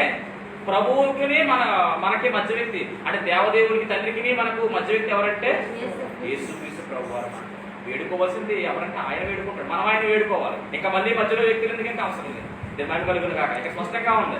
జ్ఞానుల విషయంలో కూడా అలాగే ఉంటుంది. జ్ఞానులు ఎక్కడైపోయి తల్లిని చూస్తారు, మరియని చూస్తారు, శిశువుని చూస్తారు. ఎవరికి నమస్కరించారని ఉంటుంది అక్కడ అంటే కనుక శిశువునకు నమస్కరించారని ఉంటుంది. ఇది గమనించారు ఎవరు కూడా. వాళ్ళు ఏమంటారంటే అక్కడ మరియ కూడా ఉంది కదండి, మరియ కూడా నమస్కరించారు కాబట్టి మేము కూడా నమస్కరిస్తామని పెద్ద పెద్ద విగ్రహాలు పెట్టేశారు. అక్కడ విగ్రహాలు జరిగిపోతా ఉంది. కొబ్బరికాయలు కొట్టేయడం, అగరబత్తులు ఎట్టేయడం, బోర్డు జరుగుతుంది అక్కడ. గమనించుకోవట్లేదు. కొండ మీద దేవుడు ఉన్నాడంటే కొండ మీద ఎక్కడ దేవుడు ఉన్నాడు, గుండెల్లో దేవుడు ఉండాలి. అది కావచ్చు. ఇక్కడ దేవుడు ఉన్నాడంటే తప్పది. దేవుడే ఎక్కడైనా సర్వాసరయామే. ఆయన ఎక్కడైనా ఉంటాడు ఆయన. ఈ కొండ మీద ఏముంటాడు? ఆ కొండ మీదకి వెళ్ళాలి, గుడ్డు కొట్టేసాలంటే మటుకి ఆ సిద్ధాంతం అంతా తప్పేది ఇవన్నీ గమనించుకోవాలి. వాక్యం తెలియకుండా చేసిన పనులు వేరు, వాక్యం తెలిసా కూడా ఇంకేళ్తారంటే మటుకి మనం ఇంకేం చేయలేం. దైవజనులు చెప్తూ ఉంటారు, మేము కూడా ఇప్పుడు చెప్తూనే ఉంటాం. ఈ విషయాలు గమనించుకోవాలి. మారాలి. మారకుండా ఉంటే మటుకి ఇంకా మనం ఇప్పుడు ఒట్టి నీళ్ళగానే ఉండిపోతాం. మనం ఎలా మారాలి? యేసుక్రీస్తు ప్రభువారు మొట్టమొదటి అద్భుత కార్యం మార్చారు. అలా మధురంగా మారిపోవాలి. మధురం కావాలి. ఆయన నిర్మాణం కలుగుతుంది కాక. ఎక్కడ దాకా వచ్చాం? అయిపోయింది.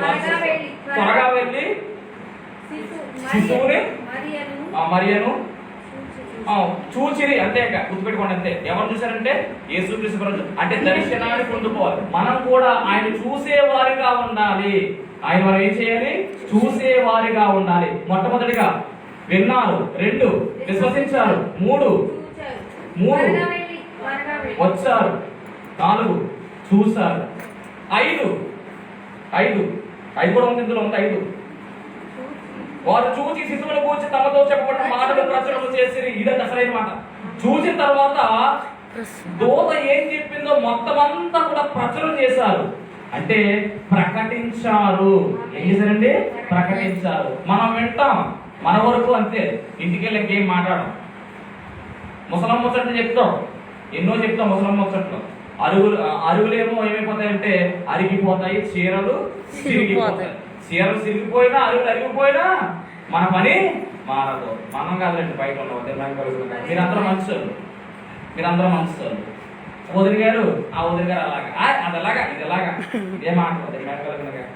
కాబట్టి ఆ మాటలన్నీ కూడా విడిచిపెట్టాలి. ముసలమ్మ ముచ్చట్లను విడిచిపెట్టి అని రాయబడింది పరిశుద్ధ గ్రంథంలో. పాట కూడా ఉంటది, చక్కని పాట. ఓకే, తర్వాత పాడుకుందాం. 31 పాడదాం. ఇలాంటి పాటలన్నీ కూడా అప్పుడు వదలకూడదు అండి. నిర్మాణం కాక మళ్ళీ ఎందుకంటే టైం అయిపోతా ఉంది, నిద్రలేదు కదా మనకి. ఓకే, ఎన్నోది వచ్చింది? 5వది ప్రకటించిరి. అంటే మనం కూడా ఏం చేయాలి? ప్రకటించాలి. ఇక లాస్ట్ అండ్ ఫైనల్ చదవండి. ప్రకటన తర్వాత 20 వచనం. అంతటా ఆ గొర్రెల కాపరులు విన్న వాటిని కన్న వాటిని కూర్చి దేవుని మహిమపరచుతూ స్తోత్రము చేయుచు తిరిగి వెళ్ళిరి. విన్న వాటిని కన్న వాటిని ఎవరు చెప్తే విన్నారంటే దేవదూత చెప్తే విన్నారు. కన్న వాటిని అంటే డైరెక్ట్ గా చూశారు. అందుకనే మనము కూడా చూడాలి. ఆయన యెహోవా ఉత్తముడని రుచి చూసి తెలుసుకోవాలి. ఏ మార్గము సరైనదో మనము చూడవలసిన వారమే. మన ముందు చాలా మార్గాలు ఉన్నాయి. ఏ మార్గము సరైనదో వేచి నిలిచి చూడమని రాయబడింది ఇరిమియా గ్రంథంలో. ఏ మార్గము సరైనదో చూసి మనం అడుగు పెట్టాలి. మన మార్గము ఇరుకైన మార్గం అయినా కానీ విశాలత ఉంటుంది. కాబట్టి ఇరుకైనా కానీ, ఇబ్బంది అయినా కానీ, బాధ అయినా, వ్యాధి అయినా, కష్టమైన, నష్టమైన ఏదైనా కానీ ఆ మార్గంలో మనం అడుగు పెడితే ప్రభు మనకు విశాలతను ఇస్తాడు. అలాగ ముందే విశాలత ఉన్న తర్వాత ఏమవుతుందంటే మార్గం ఇరుకు మార్గం అయిపోతుంది. అదే నిత్యాగ్ని గుడ్డలోకి వెళ్ళిపోతుంది. కాబట్టి గొర్రెల కాపరులు అజ్ఞానులే, కానీ గొర్రెల కాపరులు దూత చెప్పిన వెంటనే విన్నారు. అదే మనకు చెప్తే అదపో అంటాం. అవునా కదా? గొర్రెల కాపరులు నిజంగా అమాయకులు కాబట్టి అవునా దూత చెప్పిందా, అది దేవుడు చెప్పాడు, అది మనం వెళ్ళాలి అని చెప్పేసి చక్కగా బయలుదేరిపోయారు. విన్నారు, విశ్వసించారు, వచ్చారు, చూశారు, ప్రకటించారు. 6వది స్తోత్రించారు. ఎక్కడికి వెళ్ళిన తర్వాత ఫైనల్ గా ఇంటికి మనం ఎక్కడికి వెళ్తాం? మనం చెప్పుకున్నాం, మన వారం చెప్పుకున్నాం. జ్ఞానులు చక్కగా ఇంటికి వెళ్ళారు. మనం ఎక్కడికి వెళ్తాం? ఇవన్నీ చేస్తే పరమపురికి వెళ్ళిపోతాం మనం అందరం కూడా. యమపురి విన్నారు కానీ పరమపురి విన్నారా? వినలేదు. పరలోకం వెళ్తాం మనం అందరం కూడా. దేవుని కాక ఈ పనులన్నీ చేసిన వాళ్ళు ఎక్కడికి వెళ్తారంటే పరలోకానికి వెళ్తారు. పరలోకానికి మనం అందరం కూడా వారసులు అని చెప్పి పరిశుద్ధ గ్రంథం చదివిస్తూ దేవుని మహిమ కలుగును గాక. దేవుడి కొద్ది మాటలు దీవించి ఆశీర్వదించును గాక. చిన్న ప్రార్థన. మహాపరిశుద్ధుడ, మహోన్నతుడ, సర్వశక్తి మంత్రుడకరమైన రాజధానికి వందనాలు, స్తోత్రాలు ప్రభువా. అయా గొర్రెల కాపరులకు ఈ వార్త ఎందుకు ప్రకటించబడింది అనేటువంటి వార్త గురించి ప్రభువా మీరు మాతో మాట్లాడి ఉన్నారు. అవును, వాళ్ళు హేయులుగా ఉన్నా, వాళ్ళు తృణీకరింపబడినే కానీ ప్రభువా వాళ్ళని ఎన్నుకున్నావు, ఎంపిక చేసుకున్నావు. ఆదిలో నుంచి నీ ప్రణాళిక వారి మీద ఉంది.